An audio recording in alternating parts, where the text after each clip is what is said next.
जय श्री कृष्ण दोस्तों। जैसे आप जानते हैं कि हम लोग को जो सीरीज़ चालू चल रहा है टोटका के बारे में, उपाय के बारे में, जिसमें ज़्यादा पैसा का ज़रूरत नहीं है, जिसके थोड़ा उपाय करके आप आपका लाइफ को, आपका ज़िंदगी को बेहतर बना सकते हैं। तो आज हम आए हैं चाइल्ड बात को लेकर, वास्तु को लेकर और हेल्थ को इशू को लेकर, ये तीनों चीज़ को लेकर हम लोग आए हैं। ठीक है, आप चाहे तो हमसे कंसल्ट भी कर सकते हैं, मेरा कॉन्टैक्ट नंबर दिया हुआ है। तो जो चाइल्ड बात है, जिसका जन्म कुंडली में हस्बैंड वाइफ का जन्म कुंडली अगर चाइल्ड बात नहीं है, ठीक है, तो आप एक काम कीजिए, आप कृष्ण भगवान को पूजा कीजिए घर में। अगर नहीं है तो लाइए, एक फ़ोटो लाइए या मूर्ति लाइए। 52 वीक आपको ये पूजा करना है और उसके साथ एक मंत्र आपको जप करना है। अकेला नहीं, हस्बैंड और वाइफ दोनों मिलके ये करना है। जो मंत्र है वो लिख लीजिए, ओम श्रीं ह्रीं क्लीं क्लीं देवकी सुत गोविंद वासुदेव जगपते देहि में तनं कृष्ण तामहं शरणं गत।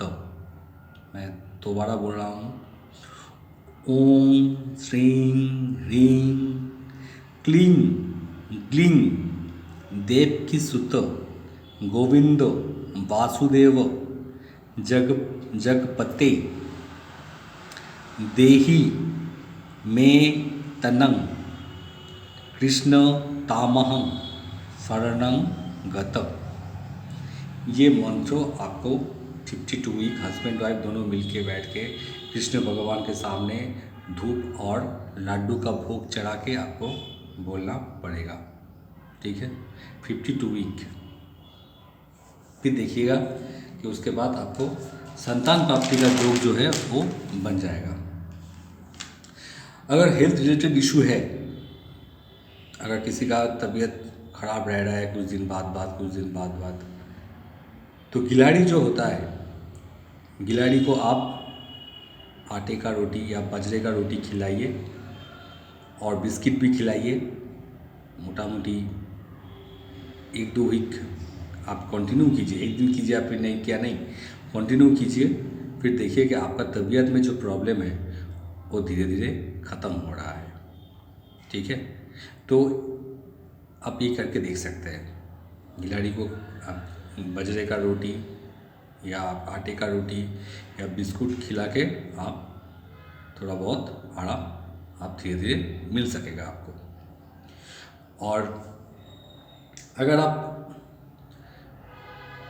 100 ग्राम का जो शक्कर होता है या बेसन का लड्डू, ये अगर चींटियों को खिलाएंगे तो ये मोटा मोटी आप 100 दिन, मिनिमम 100 दिन अगर कीजिएगा तो ये आपका मन का शांति देगा, स्वास्थ्य में लाभ भी देगा।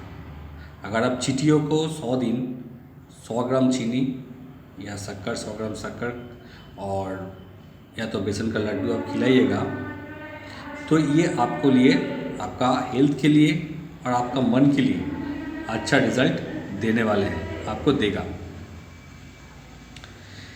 अभी हम लोग बात करते हैं वास्तु के बारे में।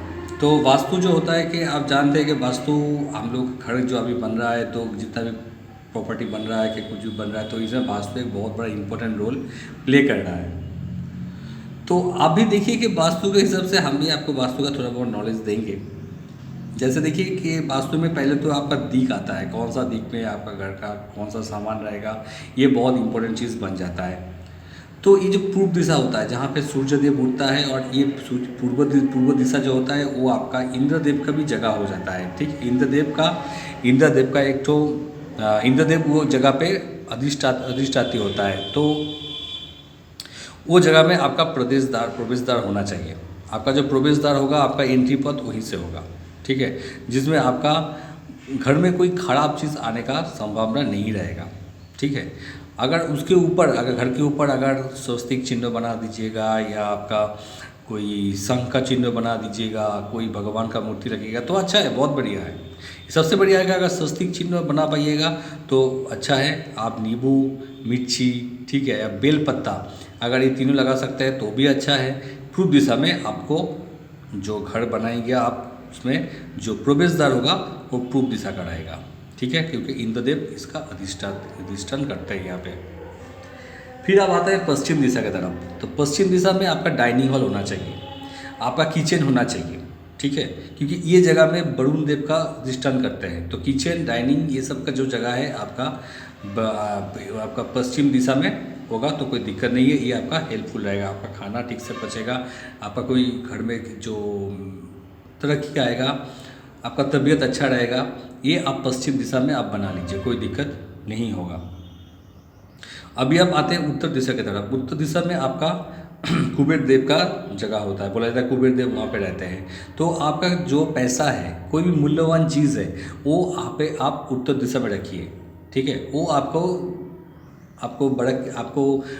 प्रॉफिट देने वाला है, आपका इंक्रीमेंट करने वाला है। तो पैसा और जो आपका जो मूल्यवान चीज़ होता है, ठीक है, वो सब आप उत्तर दिशा में रखिए, क्योंकि वो कुबेर का जगह है। अब दक्षिण दिशा पे आप आ जाइए। दक्षिण दिशा जो है आपका ये यम का जगह है, वो रहता है यम याद इधर पे अधिष्ठाती होता है। तो ये जगह में आप कुछ ये सब चीज़ मत रखिएगा, आप कोई भारी जगह चीज़ रखिएगा। आप सोने का जगह आपका दक्षिण दिशा में होना चाहिए। आप सोने का जो घर होगा वो दक्षिण दिशा में होना चाहिए। आप जो अलमारी होगा, ठीक है, जिसमें कपड़ा रहता है, जूता रहता है, ये सब रहता है, और जो नॉर्मल जो चीज़ वगैरह होता है, मगर पैसा नहीं होना चाहिए उसमें, ठीक है, पैसा नहीं होना चाहिए। कोई कपड़ा पपड़ा रहने का जो सामान वगैरह कुछ भी रहने के लिए आप दक्षिण दिशा में रखिए, कोई दिक्कत नहीं है, मगर कोई भारी चीज़ वहाँ पे रहना चाहिए दक्षिण दिशा के ओर। आप वहाँ पे रह सकते हैं, आप वहाँ पे सो सकते हैं, ठीक है। और पैसे के लिए उत्तर दिशा में आपको पैसा रखना पड़ेगा। कोई पत्थर वगैरह जो भी है, आपको मूल्यवान चीज़ें, सोना वगैरह सब आपको उत्तर दिशा में रखना पड़ेगा, ठीक है। तो और भी है, आपका उत्तर पूर्व है, दक्षिण पूर्व दिशा है, ये धीरे धीरे हम लोग इसके बारे में बात करेंगे आगे में। आज के लिए इतना ही। जय श्री कृष्ण।